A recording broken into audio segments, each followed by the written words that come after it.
nenas e nenos da Escola de Música e da Banda Xuvenil. Disfrutar.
aquí de irme escoitar mal, entonces pido os silencios que non vai ser imposible. Nada, só deciros moitísimas gracias a todos por estar hoxe aquí, de verdad. En especial, hoxe quero dar un pouco, unhas gracias un pouco máis especiales a todos os papás, todos os mamás dos rapaces da banda juvenil e dos rapaces da escola, de verdad. Moitas veces só lle damos mérito ao que fan os músicos, e teñen moito mérito os músicos, obviamente, pero tamén os papás e as mamás que fan miles de kilómetros para levar os fillos todos os viernes e todos os sábados e todos os días que pon o director ensayo, que é un pesado, vale, teñen que facer un caixe de bolillos para coincidir os horarios, para ir á banda, de verdad, ojalá desde a banda os podermos pagar o gasoil a todos, pero é imposible. Entón, nada, a todos os pais e todas as nais dos nenos, este aplauso é para vos. Moitísimas gracias.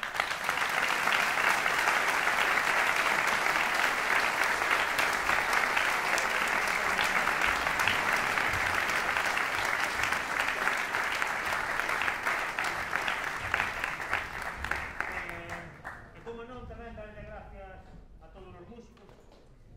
Se fai 2 anos que estou aquí en Teo dirigindo a banda, bueno, foron 2 anos complicados, porque, bueno, como sabedes todos, houve unha pandemia polo medio, non podemos ensayar durante 6 meses, tuvemos que os ensayos faceros de 100.000 maneiras, foi un auténtico lío, e, bueno, a verdade é que a banda perdeu un pouco a función máis importante que ten, que é a función social. Podíamos ensayar, pero despois non podíamos ir todos tomar un café xuntos, nin cousas destas que facemos os teus.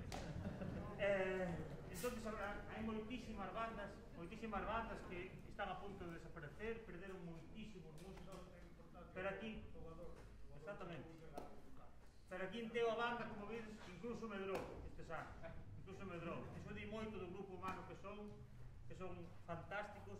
Entón, nada, moitas gracias a todos e un aplauso tamén para eso.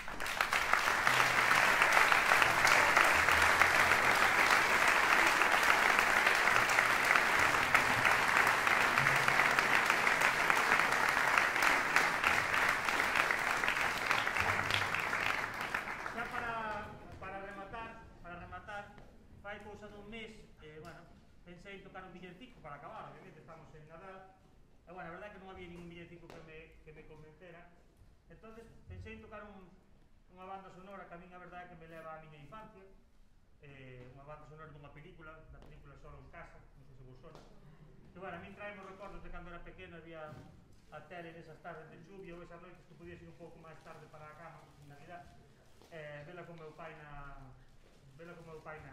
tele. Entón, bueno, traemos recordos do Nadal, e pouco a moraleja deste tema é que, bueno, como sabedes, os pais marchan de vacacións e o rapaz queda solo na casa perdido, ali tirado. E, bueno, a moraleja é que non só temos que acordarnos da familia en Nadal, sino que temos que acordarnos todo o ano, porque ao final é o máis importante que temos. Hai xente que lle gusta estar solo, pero eu creo que é mellor estar acompañado sempre, se pode ser da familia, é mellor. Entonces, eu creo que debe ser así. Este tema está dedicado a todos vós, espero que vos guste, as vozas dos fantásticos nenos da escola, vale? Nada.